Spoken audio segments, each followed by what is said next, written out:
আসসালামু আলাইকুম। আমি ডাক্তার আসিফ বলছি। আশা করি সবাই ভালো আছেন। আ বেশ একটা বিরতি দিয়ে আজকে একটি ভিডিও বানাচ্ছি। তো ভিডিওর আসলে আজকে নির্দিষ্ট কোনো টপিক নেই। তবে কিছু আ হেলথ রিলেটেড কিছু টিপস নিয়ে আজকে কথা বলব। ১ম যে কথাটা সেটা হলো আমরা যে পানি পান করি সেই বিষয়টা নিয়ে। আমরা ওষুধ নিয়ে তো আমরা ওষুধের কোয়ালিটি বা এগুলো নিয়ে আসলে আমাদের অনেক ধরনের কনসার্ন থাকে। কিন্তু আমাদের যে পান করার পানিটা বা খাবার আমরা যেটা খাচ্ছি বা পান করছি, এই বিষয়গুলো নিয়ে আসলে আমাদের কিছু ভুল থাকে। যেমন আপনার বাসার যে পানিটা আপনি পান করছেন, সেই পানিটা কি আদৌ বিশুদ্ধ কিনা এটা একটু যাচাই করবেন। এবং আপনি যেই পাত্রে পানিটা রেখে খাচ্ছেন বা পান করছেন, সেই পাত্রটা কি প্লাস্টিকের কিনা।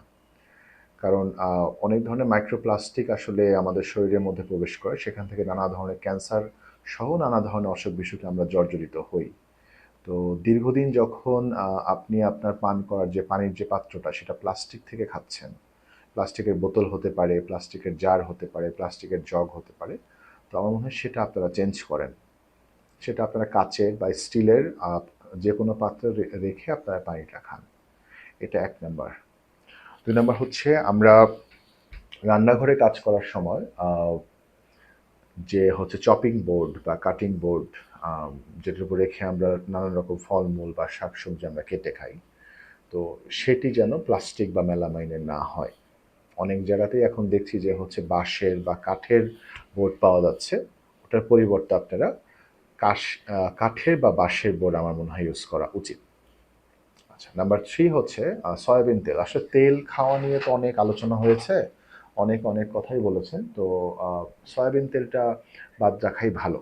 ওভারঅল আমি পর্যন্ত অনেকের অনেক মতামত শুনেছি, অনেকের সাথে কথাও বলেছি এই বিষয়গুলো নিয়ে। আ সয়াবিন তেলটা আসলে বাদ রাখাই ভালো এবং আম আমাদের যে গ্রাম বাংলার ঐতিহ্যবাহী যে সরিষার তেল যেটা, সো সরিষার তেলটা যদি ব্যবহার করা যায় সেটা কম্পারেটিভলি বেটার। আসলে তেল তো তেলই, এর তো কিছু বৈশিষ্ট্য তো আসলে মাইনাস করা যাবে না। তারপর যখন আমরা কম্পারেটিভলি একটা কথা বলবো, আমার মনে হয় যে সরিষার তেলটা আপনারা খেতে পারেন। এটা সবার জন্য অ্যাফোর্ড করার মতো। কারণ টাকা পয়সা বা দামের ব্যাপারটাও মাথায় রাখতে হবে। নাম্বার 4 হচ্ছে ওষুধ খাওয়ার যে বিষয়টা। আমাদের কাছে এই জিনিসটা আমরা অনেক কমনলি ফেস করি যে আম জ্বর হয়েছে, সে অলরেডি ২ ধরনের অ্যান্টিবায়োটিক খেয়ে আসছে। বা এক ধরনের অ্যান্টিবায়োটিক তার ৭ দিন ১০ দিন পার হয়ে গিয়েছে। সে অ্যান্টিবায়োটিকটা সে খেয়েই যাচ্ছে। অথচ ওই আম জ্বরে বা ওই রোগটায় ওই অ্যান্টিবায়োটিকের আসলে কোনো কার্যকারিতা নেই। তো সেক্ষেত্রে দেখা যায় যে এভাবেই আসলে রেজিস্ট্যান্সের কেসগুলা দিন আসলে ক্রমশ বৃদ্ধি পাচ্ছে।